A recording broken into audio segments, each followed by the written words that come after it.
अस्सलाम वालेकुम। अच्छा जो है आज हम हेड एंड नेक सीरीज़ का एक और लेक्चर जो है डिस्कस करेंगे। छोटा सा टॉपिक है, वो है स्कल्प। अच्छा ये इसी नाम से ही जो है पता चलेगा आगे एक्चुअली ये होता क्या है। ये जो है लेयर्स ऑफ स्किन एंड सब।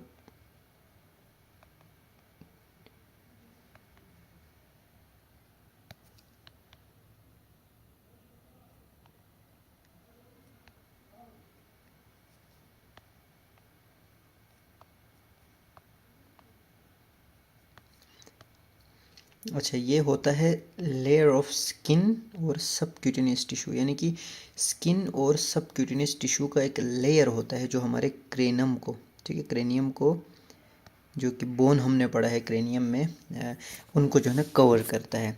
अच्छा क्रेनियम के बोन हमने कौन कौन से पढ़े हैं आगे जो है, जस्ट फॉर रिवीजन। अच्छा ये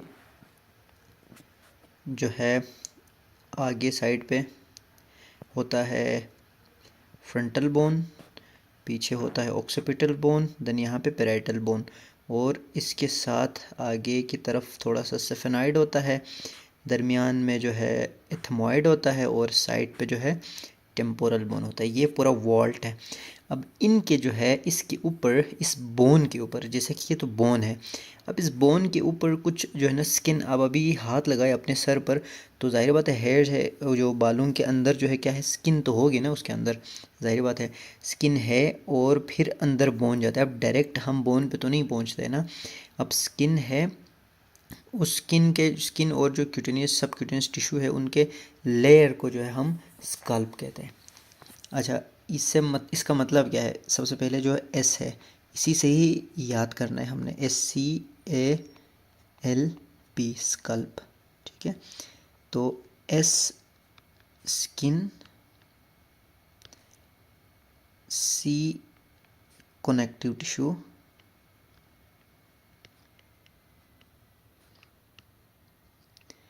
अच्छा ये डेंस कनेक्टिव टिश्यू होता है।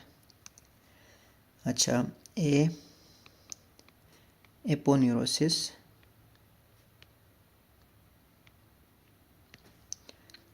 एल लूज कनेक्टिव टिश्यू,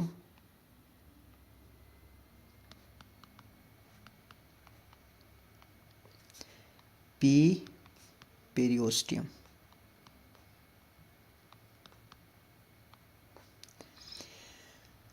अच्छा ये एग्जैक्टली इसी तरह ही आपने याद रखना है। सबसे पहले स्किन होता है, ये डेंस कनेक्टिव टिश्यू होता है, एपोन्यूरोसिस होता है, लूज कनेक्टिव टिश्यू होता है, और पेरियोस्टियम होता है। अच्छा जो फर्स्ट थ्री लेयर है, ये स्किन, कनेक्टिव टिश्यू और एपोन्यूरोसिस, ये टाइटली बाइंड होता है,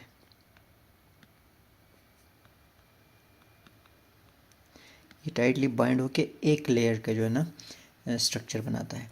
अच्छा अब हम देखेंगे डायग्राम को। अब देखिए यहाँ पर सबसे पहले ये आपको हेयर नज़र आ रहे हैं, ठीक है, ये छोटे छोटे, ये ऊपर इसके बिल्कुल नीचे, हेयर के बिल्कुल नीचे क्या है, स्किन है और डेंस कनेक्टिव टिश्यू है, एस और सी है, ठीक है।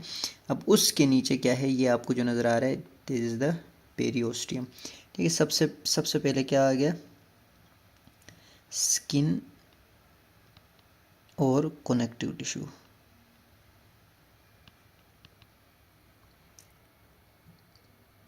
अच्छा देन उसके अंदर क्या होता है, ये क्या है, ये एपोन्यूरोसिस है, ठीक है।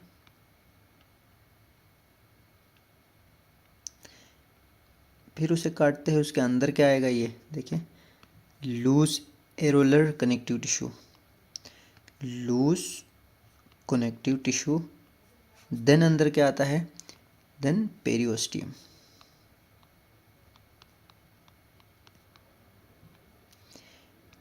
एस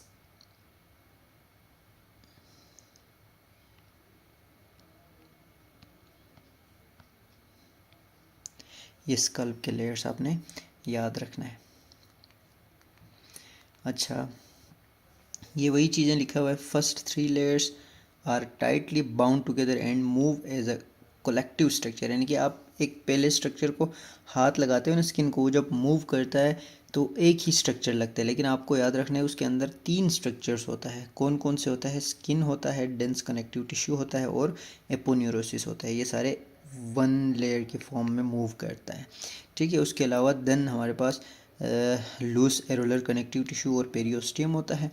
अच्छा, ये जो है ना वही चीज़ें हमने ऊपर डिस्कस किया है, वही चीज़ें हैं। आपने जस्ट मेन चीज़ जो आपने याद रखना है, आपने यही याद रखना है, स्कल्प लेयर्स के नाम आपने याद रखने। अब हम देखते हैं यहाँ पर कोई इंपॉर्टेंट पॉइंट लिखा हो तो हम मेंशन करेंगे।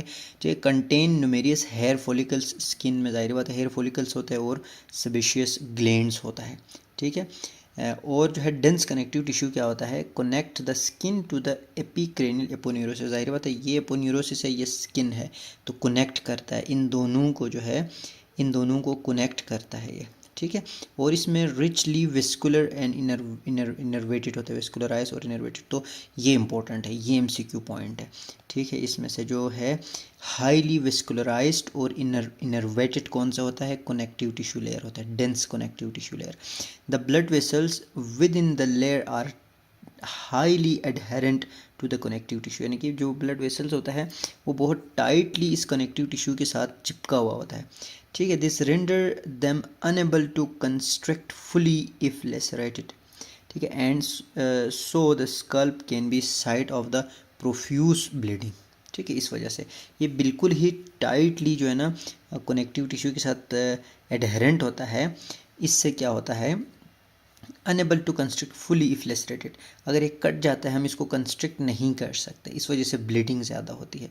एपोन्यूरोसिस क्या होता है? Thin tendon like structure that connects the occipital and frontalis muscle, ठीक है। जो दो मसल्स होता है, आगे कौन सा मसल होता है? फ्रंटलिस होता है, बैक साइड पे कौन सा होता है? ऑक्सीपिटलिस होता है।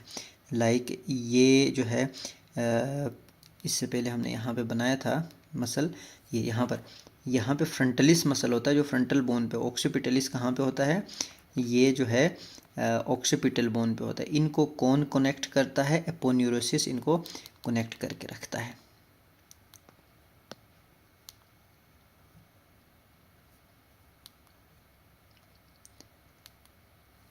अच्छा इसमें भी क्या होता है? It contains numerous blood vessels including emissary vein, ये एमिसरी वेन इसमें होता है। अब ये भी एमसीक्यू पॉइंट है, एमिसरी वेन किस लेयर में होता है? तो loose areolar connective tissue, important MCQ point है emissary vein, which connects the vein of the scalp to the diploic vein and intracranial venous system. अभी इसकी इंपॉर्टेंस अभी आगे आएगा। Periosteum the outer layer of the skull bone, सबसे outer layer जो है school का कौन सा है? पेरियोस्टियम है। ये भी अगेन एमसीक्यू पॉइंट है।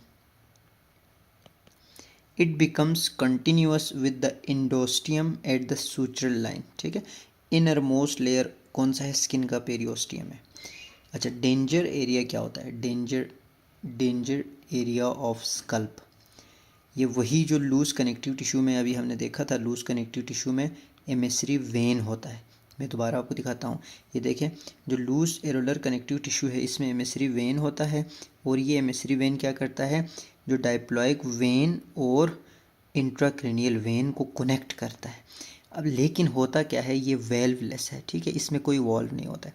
फॉर एग्जांपल ये एमिसरी वेन आ रहा है, ठीक है, ये इधर भी जाएगा क्रेनम में और दूसरी जगह भी जा सकता है, ठीक है, तीसरी जगह भी, ये सारे आपस में ये कनेक्ट होता है, लेकिन इसमें ना कोई वेल्व नहीं होता यहाँ पे, ठीक है।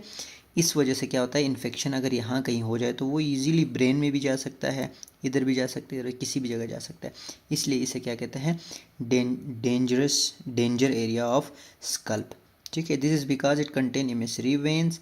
These are the valveless vein which connect the extracranial vein of the scalp to the intracranial dunar venous sinus, यानी कि ब्रेन के वेनस को और हेड एंड नेक के वेनस सिस्टम को आपस में जोड़ देता है ये क्या है? This the emissary vein are potential pathway for separate of the infection from scalp to intracranial space, ठीक है, इंपॉर्टेंट पॉइंट है। अच्छा, आर्टरियल सप्लाई क्या है? ब्लड्स जो है, मैं आपको डायग्राम से समझाता हूँ।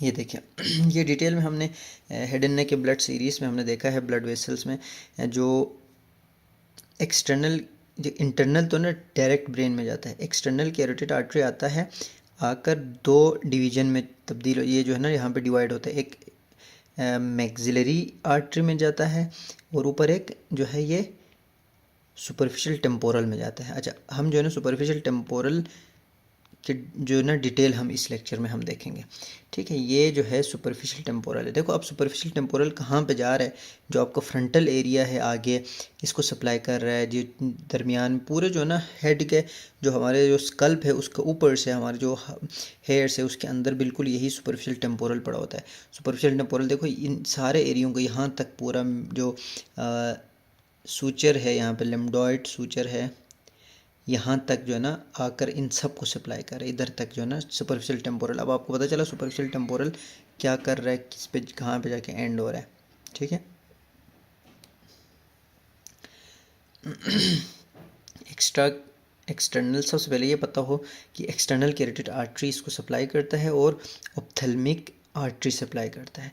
एक्सटर्नल और इंटरनल दोनों जो स्कल्प की आर्टरी सप्लाई क्या है, एक्सटर्नल कैरोटिड आर्टरी और इंटरनल कैरोटिड आर्टरी।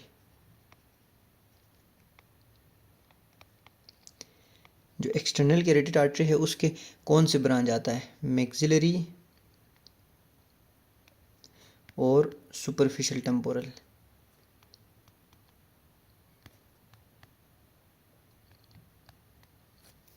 और इसका ऑप्थेल्मिक आर्टरी, ठीक है। Superficial temporal frontal and temporal region को देता है, पोस्टीरियर ऑरिकुलर और पोस्टीरियर ऑरिकुलर भी है, ठीक है। पोस्टीरियर ऑरिकुलर और ऑक्सीपिटल भी है। अच्छा, posterior auricular supplies the area of superiorly and posterior to the auricle, यानी कि ऑरिकल के पीछे। अच्छा सॉरी, ये मैक्सिलरी नहीं है, यहाँ पर पोस्टीरियर ऑरिकुलर है, पोस्टीरियर ऑरिकुलर आर्टरी है। और ऑक्सीपिटल यानी कि बैक साइड को, ये पूरा हेड था, ठीक है, स्कल्प था, तो जो है फ्रंटल को आगे ये फ्रंट है, ठीक है, ये बैक है, फ्रंटल को और टेम्पोरल को, इन एरियाज़ को, ठीक है, सुपरफिशियल टेम्पोरल देता है, सप्लाई करता है। जबकि posterior auricular superior and posterior to the auricle, यानी कि हमारे जो कान है, कान के ऊपर से और पीछे सारा साइड, ये इनको कौन करता है, पोस्टीरियर ऑरिकुलर आर्टरी सप्लाई करता है। जबकि ऑक्सीपिटल पूरा जो है ना टोटल बैक एरिया को।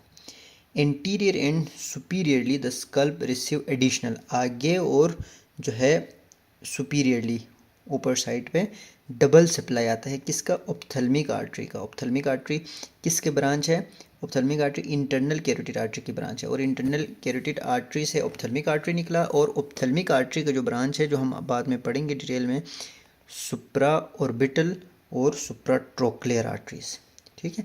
अभी मैं दोबारा यहाँ पर आपको दिखाता हूँ,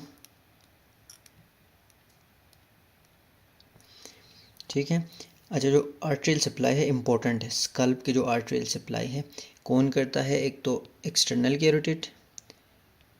कैरोटिड आर्टरी, ठीक है, और internal carotid artery,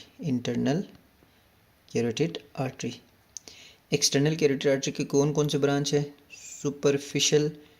superficial temporal, front और टेम्पोरल एरिया को। उसके बाद कौन सा आता है, पोस्टीरियर ऑरिकुलर, ये जो है ईयर के बैक साइड पे और ऊपर साइड पे। देन ऑक्सीपिटल, ये जो है बैक एरिया पे। अब ये इम्पोर्टेंट है, ठीक है, इस तरह पूछा जाएगा कि जो है स्कल्प की जो ब्लड सप्लाई है वो एक्सटर्नल कैरोटिड आर्टरी के कौन कौन से ब्रांच करते हैं, एमसीक्यू आता है इससे। और इसका कौन सा ब्रांच आता है, इंटरनल कैरोटिड आर्टरी का आता है ब्रांच ऑप्थेल्मिक ब्रांच, खुद डायरेक्ट ऑप्थेल्मिक नहीं आ सकता करता है, ठीक है। एमसीक्यू यहाँ भी आ सकता है, इंटरनल कैरोटिड आर्टरी के कौन से ब्रांच करता है, ऑप्थेल्मिक। अब ऑप्थेल्मिक का कौन से ब्रांच कर रहा है, दो ब्रांच, ठीक है, सुप्राट्रोक्लियर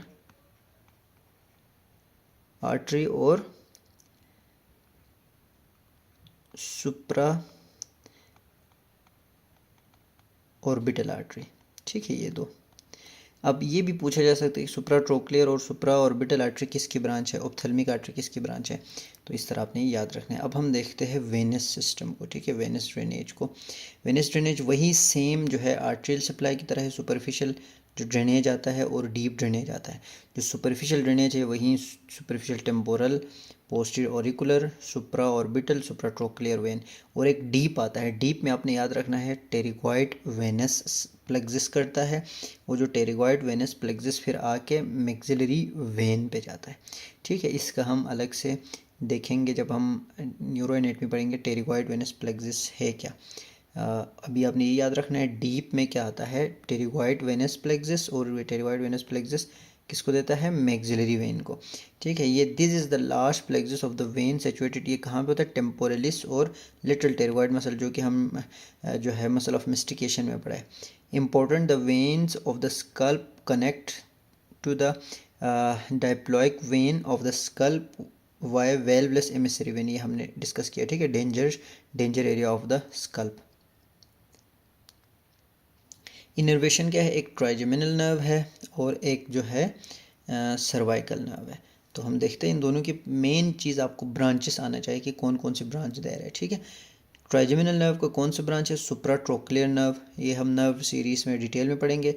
यहाँ पे आपने सिर्फ याद रखना है कि स्कल्प की जो इनर्वेशन है ट्राइजेमिनल और सर्वाइकल है। ट्राइजेमिनल के कौन कौन से ब्रांच है, सुप्राट्रोक्लियर नर्व, सुप्रा ऑर्बिटल नर्व, जाइगोमेटिको टेम्पोरल नर्व और ऑरिक्यूलो टेम्पोरल नर्व, ठीक है। यहाँ आपने सिर्फ इनके नाम याद रखना है, अभी डिटेल में हम जो है अलग से पढ़ेंगे। अच्छा, जो सुप्राट्रोक्लियर नर्व कौन सा है, branch of the ophthalmic nerve. अब ट्राइजेमिनल हमने वैसे देखा था, इसके 3 ब्रांच होता है ना ट्राइजेमिनल के, इनमें से एक कौन सा है, ऑप्थेल्मिक है, मैंडिबुलर है और मैक्सिलरी है।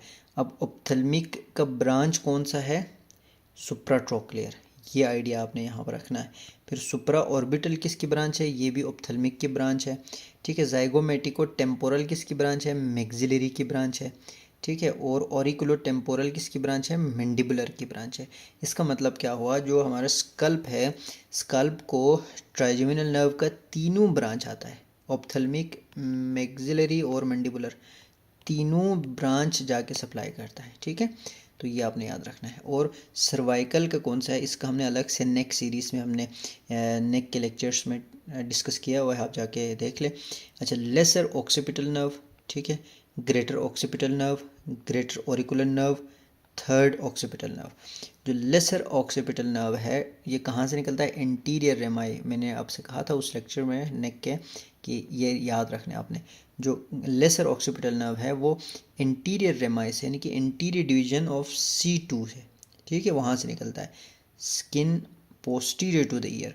वो ग्रेटर क्या है, वो पोस्टीरियर है, ठीक है, पोस्टीरियर डिवीजन ऑफ C2 से निकलता है। देखो ये डिफरेंस है, ग्रेटर जो पोस्टीरियर रेमाई है of C2, laser anterior rami, ठीक है। And supply the skin of occipital, ये ऑक्सीपिटल एरिया को देता है जो ग्रेटर ऑक्सीपिटल है।